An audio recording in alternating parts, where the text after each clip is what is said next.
ছেলেটি হাফিজ হয়েছে তার নাম গোলাম গৌস, পিতা মোহাম্মদ ইস্তাব আলী, ফিকিরবান্না মালদা। তৃতীয় স্থান গ্রহণ করে যে ছেলেটি হাফিজ হয়েছে তার নাম আশরফ রাজা কাদরি, বাবা ফারুক শেখ, তালতলা কালিয়াচক মালদা। চতুর্থ স্থান গ্রহণ করে যে ছেলেটি হাফিজ হয়েছে তার নাম মোহাম্মদ নূর আলম আশরাফি, পিতা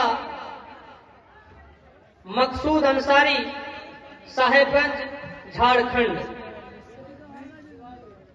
তারপরে শোবায়ে কেরাত থেকে যে ছেলেটি সর্বপ্রথম স্থান গ্রহণ করে কেরাত কোর্স কমপ্লিট করেছে তার নাম মুবারক হুসেন, পিতা রাহেদুল ইসলাম, বৈষ্ণবনগর, মালদা।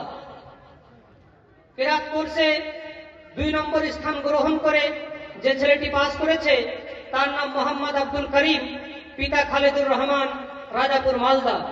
তৃতীয় স্থান গ্রহণ করে যে ছেলেটি কেরাত কোর্স কমপ্লিট করেছে তার নাম মেহেদি হাসান, পিতা সালিম শেখ, কমলাবাড়ি, মালদা। চতুর্থ স্থান গ্রহণ করে যে ছেলেটি কেরাত কোর্স কমপ্লিট করেছে তার নাম ইসমাইল আশরাফি, পিতা জাকির হোসেন, বৈষ্ণবনগর, মালদা।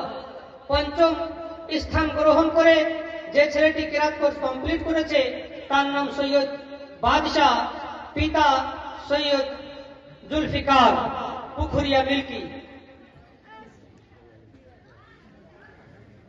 আর ষষ্ঠম স্থান গ্রহণ করে যে ছেলে কেরাত কোর্স কমপ্লিট করেছে তার নাম সালামত শেখ, পিতা শেতাব শেখ, সৈয়দপুর, মালদা। ব্রাদারান ইসলাম, এই সমস্ত ছেলেরা আজ কেউ হাফিজ হয়েছে, আবার কেউ কারি হয়েছে।